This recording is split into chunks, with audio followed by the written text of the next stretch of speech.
A Lost Legion Fan Lore. Chapter 1: The Ascending Sun.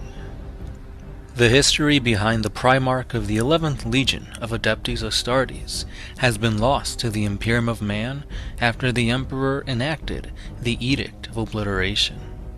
It was declared that all likelihood, symbols, and records of this legion be erased to the point where it would seem like they never existed. The following is a collection of reports from various sources throughout the galaxy, spanning untold centuries. Most, if not all of these sources, have disappeared soon after they have gone public. The 11th Legion's Primarch, just like his brothers, was stolen from the Emperor and flung across the galaxy, all thanks to the ruinous powers of chaos. As his gestation pod soared through space, a tiny chunk of debris cracked his pod. This was all thanks to the Lord of Change, for the corruption of chaos now began to taint the young Primarch. However, it was very minutely, but Tzeentch's plans had already been set into motion.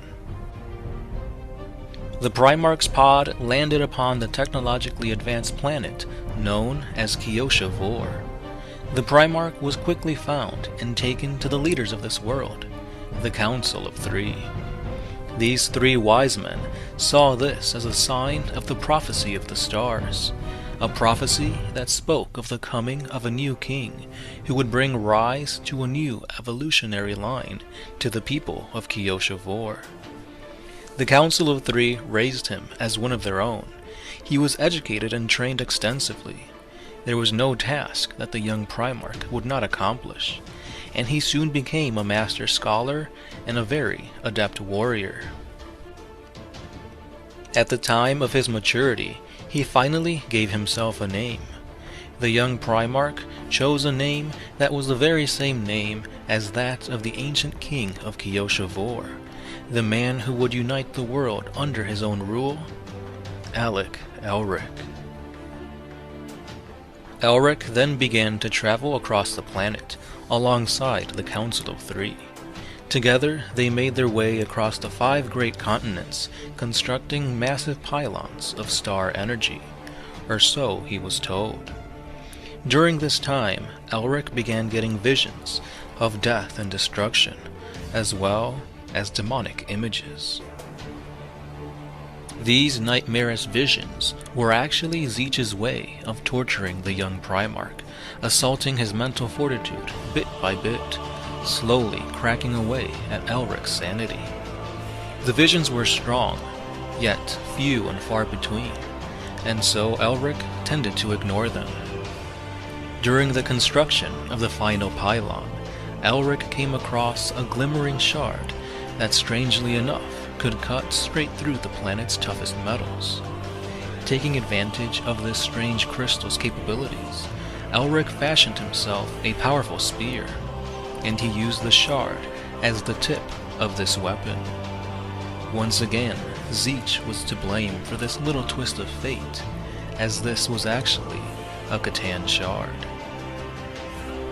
Many moons pass, and now it is the day before Elric would be crowned king. Using his vast intellect, he creates a suit of armor fit for a king, yet still battle-worthy. The Council of Three are now about to officially crown Elric as the king.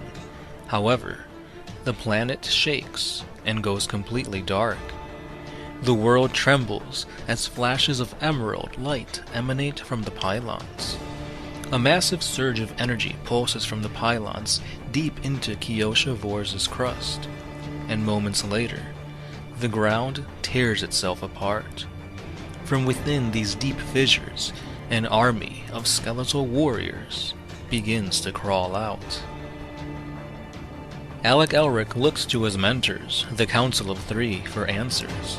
However, what he sees shakes him to his core.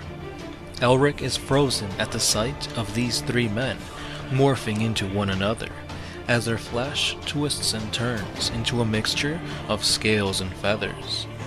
The newly formed avian demon rips a portal into space, but just as the demon is about to enter this tear in reality, Elric's spear pierces straight through the demon's shoulder. "My boy, you dare strike your beloved mentors?" The demon speaks out, and as it opens its beaked mouth, within its maw, the Council of Three's faces speak out as they morph between one another. "You did this! This is all your fault!" Eric shouts out. "No, this was not of my doing. We are all but pawns in his game." And with that, a slew of multicolored demons spew out from the portal, knocking down Elric towards the newly awoken Necrons below. As thousands upon thousands of Necron warriors wreak havoc across the world, Warp Tears have also been summoning out Tzeentchian demons, thus creating a worldwide extinction event for the people of Kioshavor. Alec Elric fights his way back towards the demonic Council of Three, as passages from the prophecy of the stars run through his mind. In a shower of color and flame, new life will rise again. How could I not see this coming? Elric asks himself. I've spent my entire life with the Council of Three. All I've known has been built upon lies and manipulation.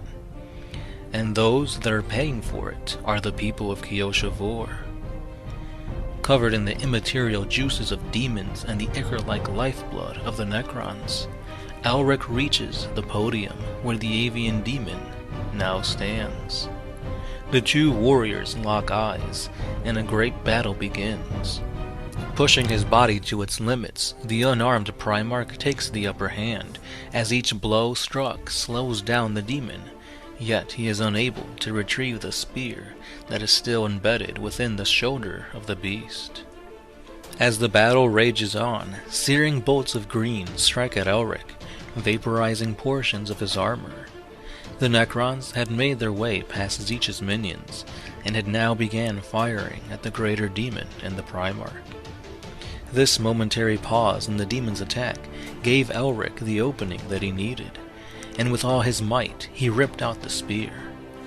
With that same motion, he plunged the spear once again straight through the demon's face, slicing straight down, leaving the demon clean in two. As the creature of the warp slowly dematerialized, with a grim cackle, multicolored flame engulfed Elric. Through the pain of the warp fire, Elric heard the demon's final words. A shower of color and flame. Your new life begins anew. With the warp flame still enveloping him, Elric continues to fight on, slaying countless Necrons. Each skeletal warrior slain would be one less threat to his people, he thought to himself. As he attacked the Necrons, the people of Kioshavor saw him, and instantly they knew that he was indeed the child of prophecy, the Comet Warrior. For his speed and warp flame made it seem like a falling star darting across the battlefield, leaving death and destruction in its wake. To Elric's surprise, the warp flame would not extinguish. The pain was definitely there, but there was no visible damage being done to him. For what seemed like an eternity to Elric, he continued to fight on. His body battered, bruised, torn, but his psyche was even worse off. He thought to himself that perhaps he was the one truly responsible for this atrocity. And all at once it hit him, the severity of it all, the betrayal of his mentors, the destruction of his world, and once again the visions came back to haunt him. Who am I? Who can I trust? What can I do? Elric collapsed down to one knee, and as he tried to lift himself with his spear, a mob of Necrons approached, ready to end the Primarch's life. His armor broken, his body now at its limit, and with no hope left, Alec Elric accepted death. Just then, a golden light descended from the heavens. The Emperor was here for his son. The Emperor of Mankind teleported between Elric and the Necrons, and with a single swing of his flaming sword, the Necrons were no more. As the Emperor turned to aid his son, the warp flames also extinguished, and the two teleported back to the Emperor's flagship. With no hope left for Kioshavor, the Imperial fleet enacted Exterminatus. Elric and the Emperor spoke alone for quite some time, and because of this, to repay the Emperor for saving his life, Alec Elric would devote all his efforts towards bringing the Emperor's dream into reality, the unification of humanity. When the conversation was over, Elric emerged as the Primarch of the 11th Legion of Adeptus Astartes, the Celestial Sons. Celestial Sun Lore, Chapter 1.5, Prelude to Hellfrost and Heaven's Flame. They came at us in droves, hundreds of greenskins, rushing to be the very one whom would bash our heads in first. Their stench, actions, and existence were all so ugly and brutal. Little did they know they were running to their demise. There were 5 of us on the Seer Council, and each would massacre approximately hundreds before falling. The Wa of the Iron Fist arrived via rocks, but our Eldritch Lightning crumbled their makeshift transports before they could approach us. We needed to buy time for our avatar to awaken. Our Exarch had been receiving visions, foretelling fire and wars, and the answers he sought would only come to him by summoning the bloody-handed god, Cain. And so we fought, non-stop battle for a grueling hour.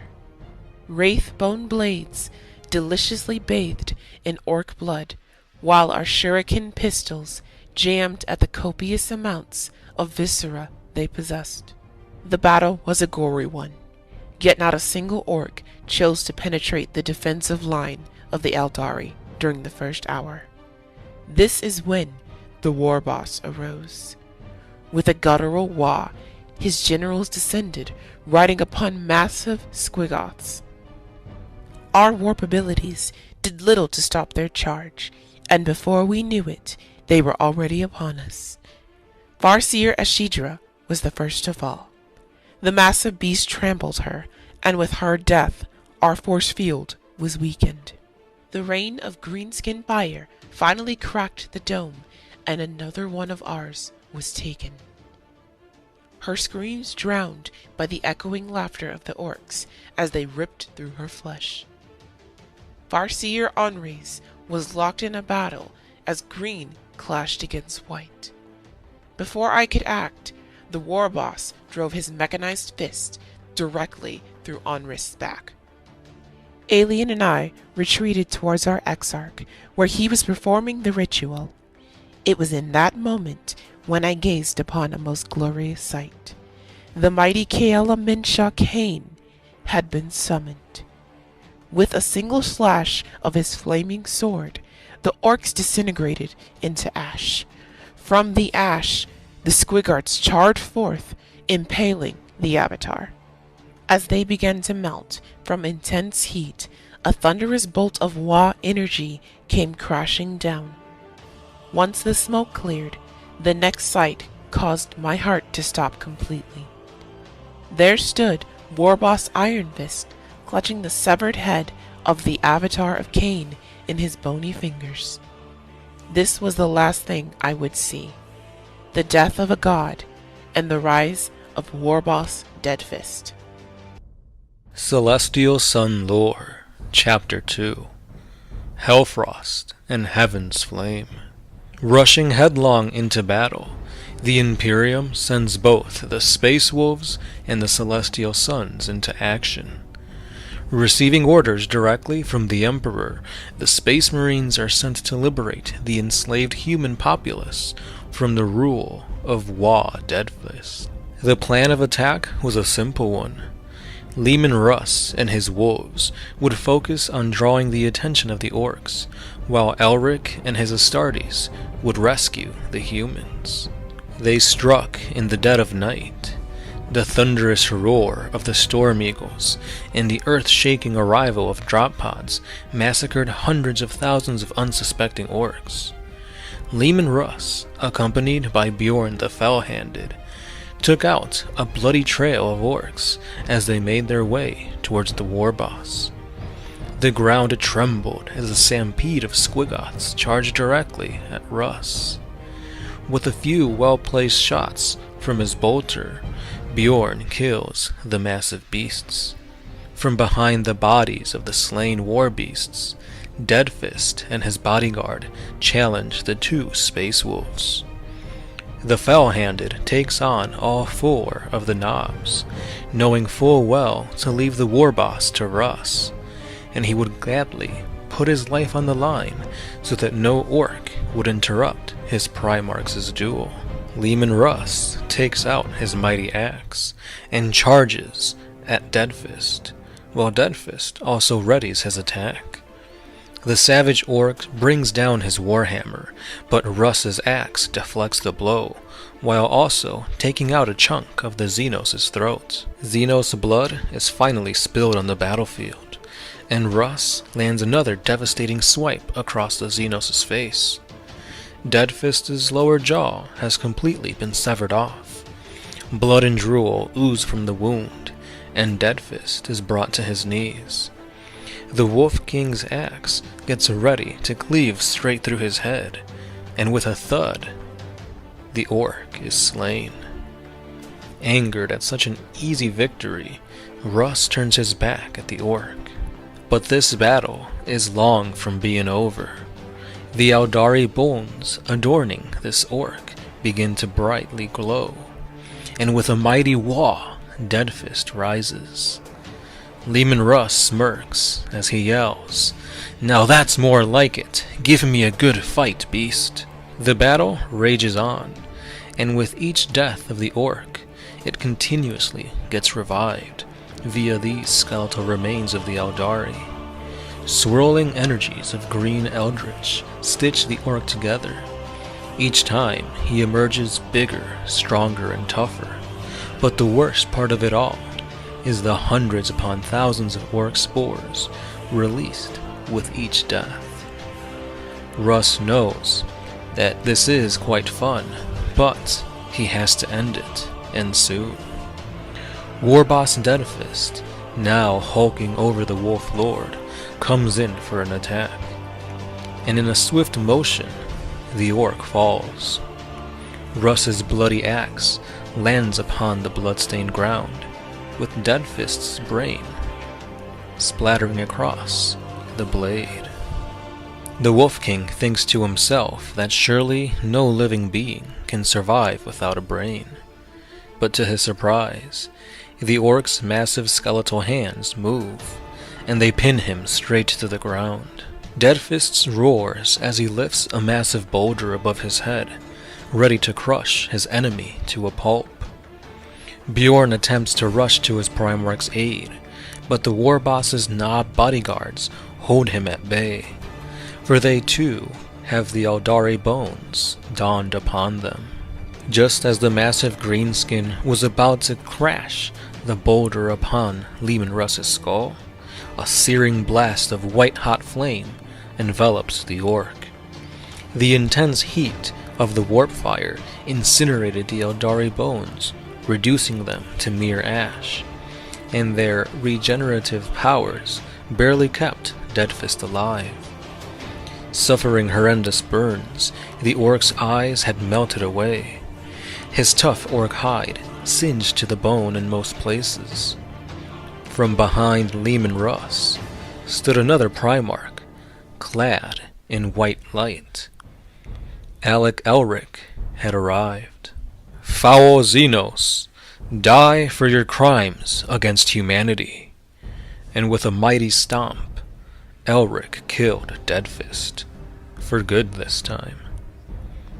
Leman Russ angrily rose to his feet and approaches Elric. He spat in the direction of him. "That was my prey, my kill. Have you no honor? You show me no respect, and worse yet, you rely on magic rather than on your own skill in combat."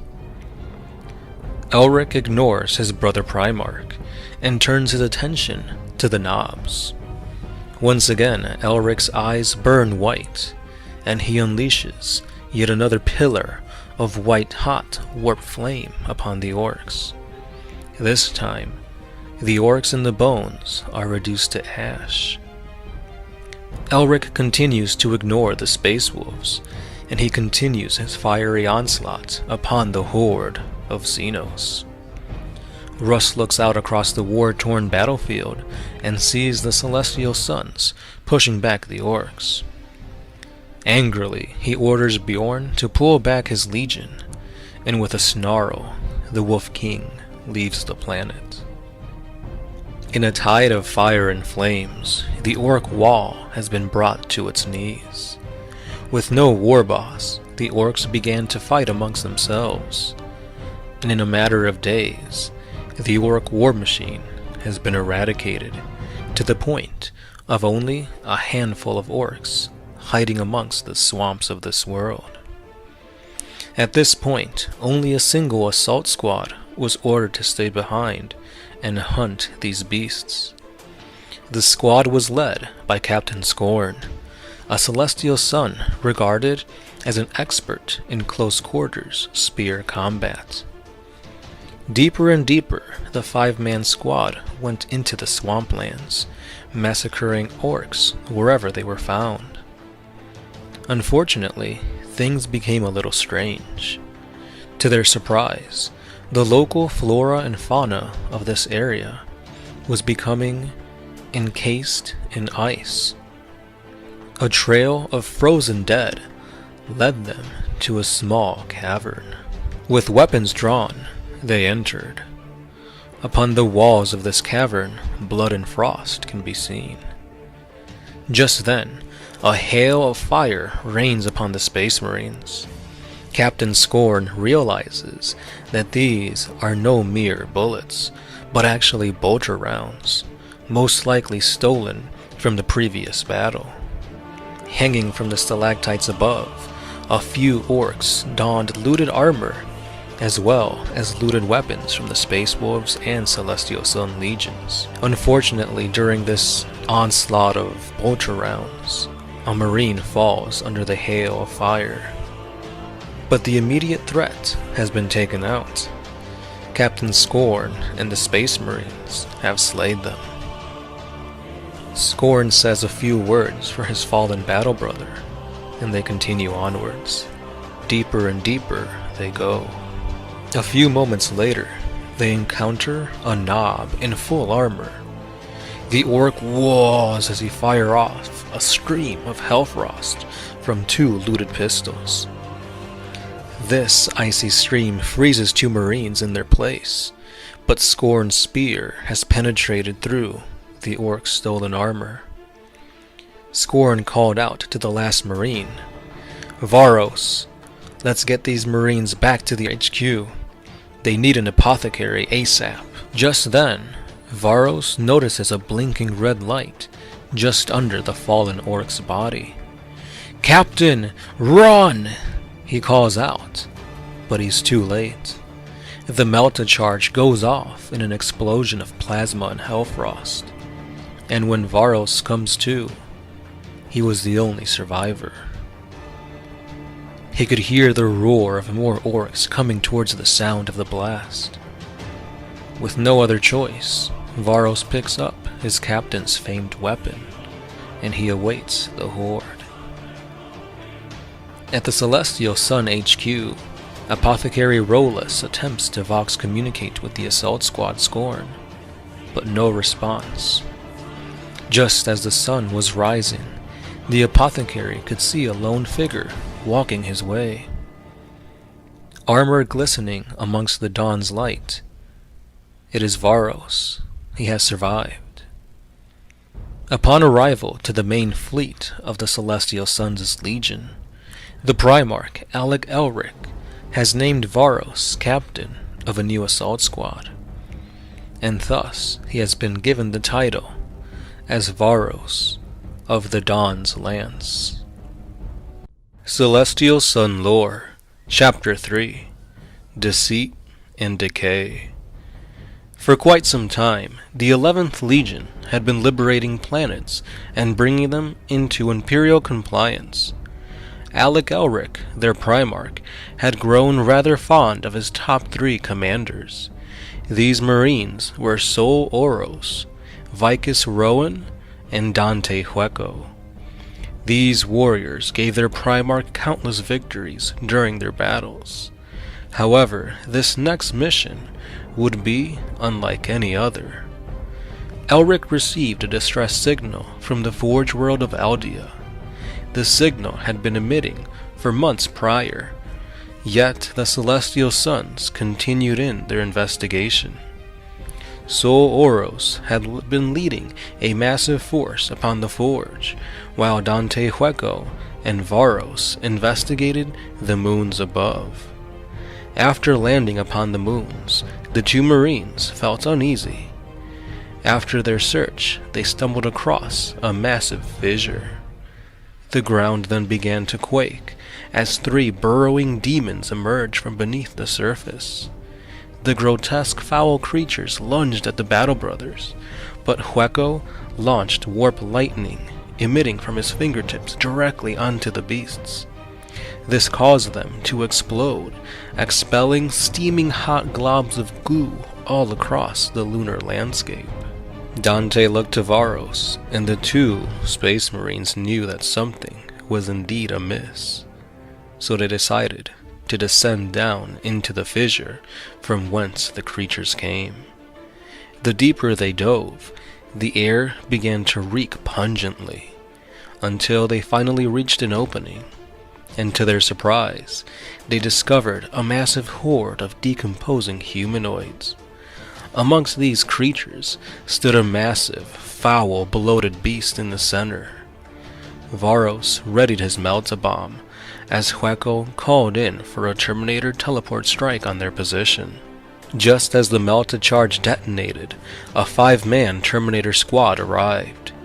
The Celestial Sons fired numerous bolter rounds into the horde. Even though the demons' bodies were being torn apart by each blast, the creatures continued their advancing attack. The Terminators readied their power fist and charged in at this insidious horde. The slow, lumbering beasts were no match against the armored might of the Terminators. Finally, the entrails and festering sludge from their fallen enemies stuck to their armor like glue. But soon, this visceral glue began to melt their armor.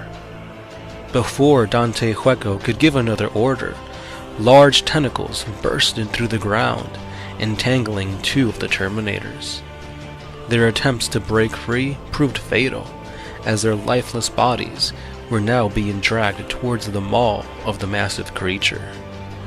When his mouth opened up, swarms of flies encapsulated the broken armor of the Terminators, entering inside their bodies. Moments later, their corpses reanimated, and friend turned to foe as the Terminators began to assault their once battle brothers. By this time, the Midnight Sun, Dante Hueco, was now completely weaponless. The vast amount of demonic viscera had now melted his dual plasma pistols to virtually nothing. Varos, the Dawn's Lance, was also on the defensive, and another Terminator had also fallen to the horde. With no choice left, Hueco called for a retreat. But once again, the demon's tentacles sprang to attack, impaling a loyal Terminator. Hueco fired volley after volley of lightning, but the demon used the body of the dead Terminator as a shield.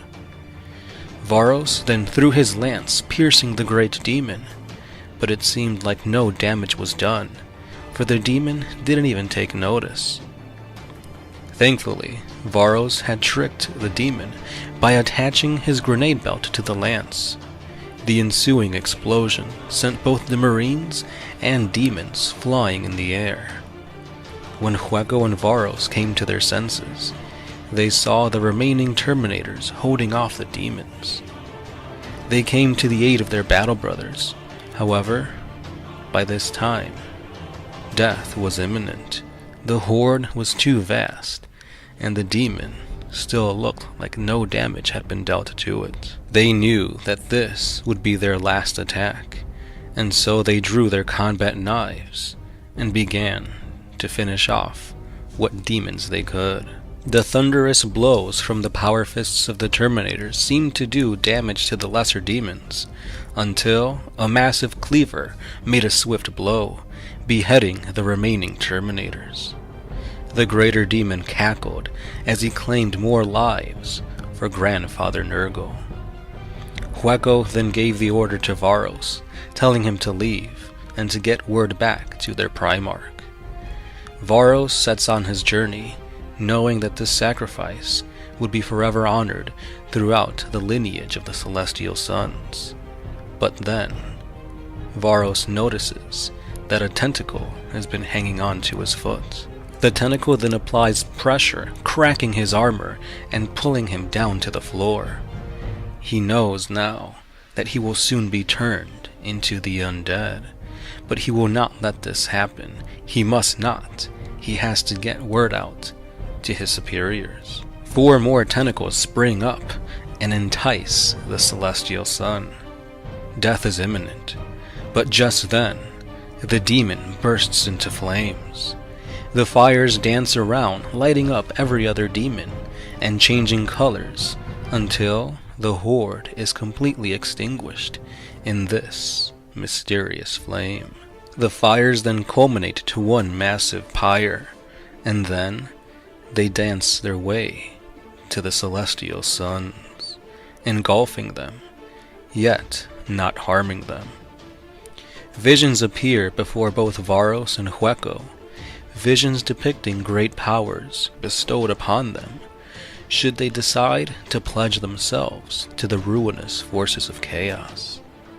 These visions also reveal the true nature of their emperor, and when the flames died out, so too did their allegiance to the Imperium. Varos of the Dawn's Lance and Dante Hueco, the Midnight Sun, have now descended into chaos, all thanks to a little bit of help from Zeech, the god of mischief.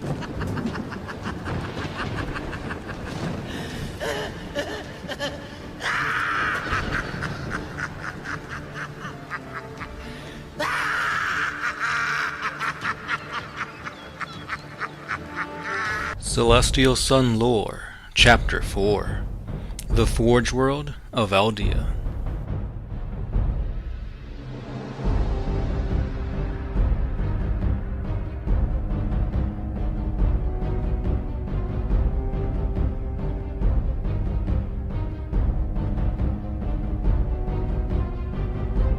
Alec Elric, the Primarch of the Celestial Sons, had lived a life full of lies and suffering due to the machinations of the Chaos God of Change, Zeech. Since the time of Elric's gestation pod cracking, Zeech had left his touch upon the Primarch, causing illusions and nightmares to plague him, with each vision plunging his psyche deeper and deeper into the depths of darkness. It was Zeech's schemes that placed Elric upon the planet of Kioshavor, which was already under his rule via the Council of Three. The events that transpired upon Kioshavor literally broke Elric both mentally and physically. Despair swallowed the Primarch at seeing his homeworld and people die before him. At the reveal of the Council of Three being a demonic follower of Zeech, his mental fortitude shattered. All he ever knew was a lie. He was used as a pawn, and all his accomplishments were orchestrated by Zeech. To try and cope with this overwhelming realization of his uselessness and loss of free will, Alec Elric materialized a second personality, a more ruthless and sadistic side. Even though the Emperor of Mankind knew of Tzeentch's puppet strings upon Elric, he still allowed his son to lead the 11th Legion as their Primarch. Elric fully pledged himself towards accomplishing the Emperor's goal, the unification of mankind. This would be the foundation for Elric to stand upon and rebuild himself. Meanwhile, deep within the dark corridors of the Crystal Labyrinth, the Architect of Fate laughed as he thought to himself that everything is going all according to plan. Throughout the Great Crusade's early years, the Emperor couldn't ignore the duality of Elric. Due to his traumatic experiences at witnessing his people's demise, Elric and the Celestial Sons liberated hundreds of human civilizations from the rule of Xenos, and as such, he was called the Hope of Humanity and the Light of the Imperium, while in reality, he was still recovering from his despair, and he was hiding the darkness of his dual personalities. Most of the time, Elric was a calm, collected, and stoic tactician, but when his other persona took over, he would become a crazed man, and he would lash out in fits of burning rage. To counter these outbursts, the Angelus Solaris were created as the honor guard to their Primarch. Indeed, the Celestial Sons casted a bright light of hope, but in this grim dark galaxy, even the brightest light will cast a dark shadow. With the aid of the grandfather of pestilence, Nurgle, Tzeentch set his plan forward in order to convert the Celestial Sons into serving him fully. Nurgle invaded both the moon and forge world of Aldea, and within just a few weeks, the entire populace of Aldea was either dead or corrupted by the plagues of Nurgle. The 11th Legion responded to the distress signals sent out by the Forge, and it split its forces during their investigation. The main force landed upon the planet in various locations of interest, while Dante Hueco and Varos of the Dawn's Lance investigated the moon. The events that transpired upon the moon can be seen in Chapter 3. Upon landing on the massive forge of Aldea, the Celestial Sons were assaulted by both the Imperial Guard and the Skitarii, who had fallen to Nurgle's rot. The sudden shock of having both Imperial weaponry and Skitarii technology being used on the Sons led to many casualties. However, the Celestial Sons quickly recovered, and they began their offensive. Once again, the Sons were shocked when guardsmen were able to brush aside deadly wounds, and some would even ignore the loss of a limb. This unnatural resilience caught the eye of the captain of the Cataphracti Terminator Squads, Bellicrax. Bellicrax was always fighting in the front lines, and as such, he was a veteran warrior who was always covered in scars. He was prideful, and he thought himself the toughest Marine within the ranks of the Celestial Sons. But when he saw how the infected Skitarii ignored these mortal blows, Bellicrax wanted this power. This obsession of his drove him towards unthinkable acts, such as the consumption of their rotting flesh, and the murder of his own battle brothers in order to keep his actions hidden. With the weapons of the Forge being used against the Space Marines, the corrupted forces of Nurgle claimed many more lives. It was all thanks to the valiant efforts of Vicus Rowan and his sacrifice that the Space Marines were able to breach the Forge. Donning double storm shields, Rowan charged straight through a barrage of fire until he managed to bypass the plague-ridden barricades. Mere moments later, massive explosions began ringing out from the dual plasma eradicator gun emplacements. As the Celestial Sons charged forth into the Forge, Apothecary Zakos found the charred remains of Rowan. As he attempted to extract his gene seed, he noticed that the Iron Sun still lived. With his entire right side missing, Rowan's only hope to continue the fight was to be interred within the sarcophagus of the mighty dreadnought. The few remaining Adeptus Mechanicus forces sent distress signals directly to Terra. They sent word of the despicable actions being committed by the 11th Legion, the massacre of Aldea's populace, the corruption in alliance with an unknown demonic entity, and plans to assassinate the Emperor. Alec Elric personally entered the command room of the Forge, and he burned the last remaining Skitarii traitors to ash and molten slag. While trying to uncover the cause of the demonic incursion, Elric came across an encrypted message speaking about a secret dragon cult, an organization within the Adeptus Mechanicus that praised a star god by the name of the Void Dragon. This being was being praised as the Omnissiah, and it was secretly being kept beneath the red sands of Mars. But the most heretical thing of all were battle plans to assault Holy Terra by wielding the might of this dragon. The star god would drain the machine spirit from all Imperial technology, rendering it useless, while empowering the Mechanicus' technology. Elric knew that if this were to happen, Terra and the entire Imperium would surely fall. The Primarch quickly sent word to the Emperor of his findings, but the Emperor had already received the false messages of the Skitarii. Primarch Alec Elric and the entirety of the 11th Legion, the Celestial Sons, had been labeled as traitors, and with a heavy heart, the Emperor gave the order to his forces. The Edict of Obliteration had just been enacted. The Celestial Sons began cleansing campaigns all across the world and moon of Aldea, while they awaited a response from the Emperor. But nothing was ever received. Weeks went by, and finally a sign. From the heavens, multiple battle barges of the 11th Legion came crashing down. The skies were blotted out from the numerous warships of the Space Wolves, Sisters of Silence, and Adeptus Custodes. On this day, the Celestial Sun would be forever eclipsed. Celestial Sun Lore, Chapter 5, The Fractured Sun Incident. We were greeted with death.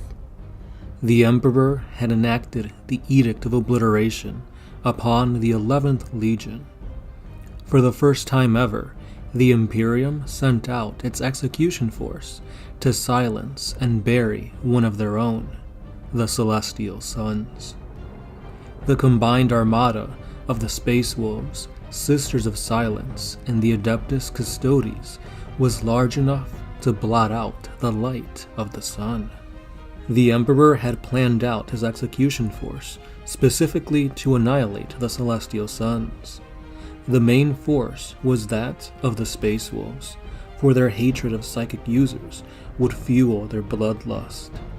A supplemental force of Sisters of Silence would be needed to nullify the Astartes' warp capabilities, and the final nail on the coffin is the single 5-man unit, the Emperor's right hand, the Legio Custodes.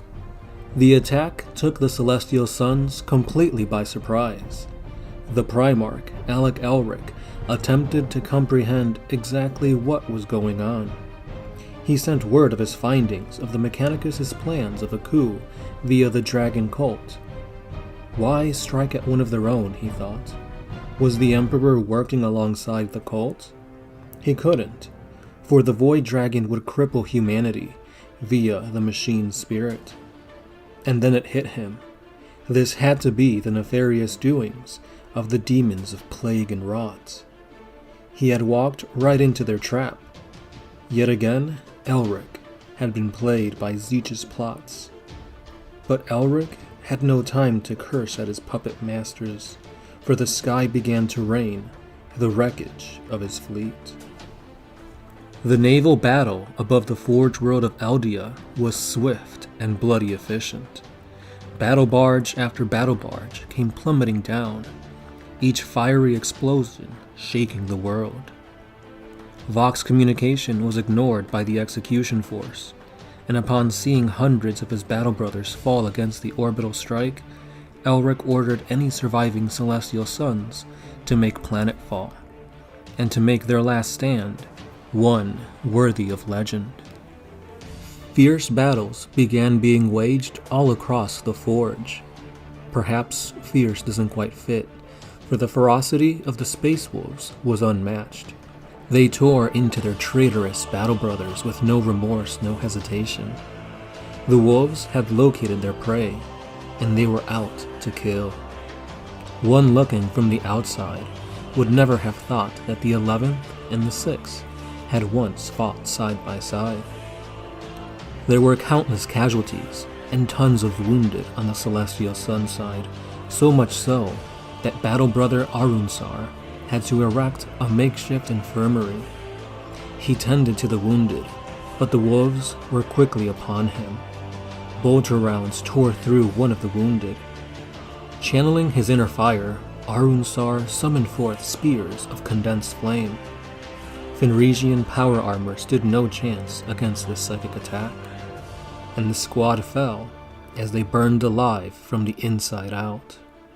But from behind their smoldering carcasses, another 5-man squad of space wolves charged forth, chainswords revving. Arunsar grabbed his combat knife, for he didn't have chance to use the flame spears once again. Bang! Bang! Bang! Bolter fire rang out from behind Arunsar, and as he turned to see who could have shot, it was none other than the wounded Celestial Sons. Their bolt pistols was just enough to take down the charging 5-man squad. But a warrior clad in golden armor appeared. Arunsar instantly knew who this was, and he yelled at his men to retreat. But in the blink of an eye, he was already upon the wounded Astartes. His movements appeared like a blur, but each attack was a perfect killing blow. Before the dead could even fall to the ground, he had already set his sights on Arunsar. The Celestial Sun braced himself for the ensuing flurry of blows, but none came. Traitor Astarte of the 11th Legion, the Emperor of Mankind has ordered for your destruction. However, now is your only chance for redemption. Lend your aid to the Imperium, and help us end this bloodshed. Strike down your corrupted battle brothers, and our Emperor will welcome you back to Imperial fold. The Custody then picks up one of the bolt guns from one of the dead Marines, and hands it to Arunsar. The Celestial Sun turns around and sees the wounded battle brothers from within his infirmary. The wounded Marines then point their bolt pistols at him. You know what must be done, the Custody remarks before leaving the scene. The air is tense as the battle brothers of the 11th stare each other down, trigger fingers at the ready. Bang, bang, bang. Bloody footprints lead away from the burning infirmary. What have I done? They had fought side by side with me for decades, and yet I butchered them.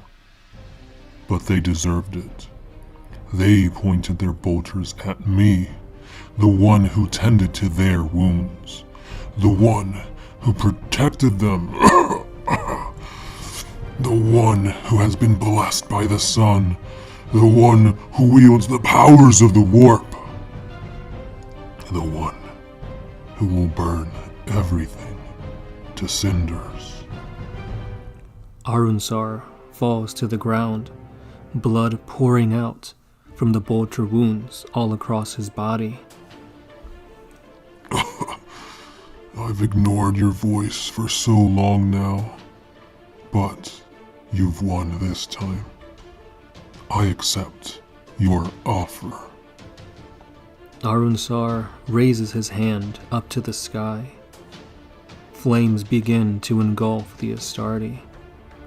Fire as hot as the sun itself scorches his flesh away, but also cauterizes his wounds. Arunsar rises, but no longer is he under the light of the celestial sun. His allegiance now lies with the abyss we call Chaos.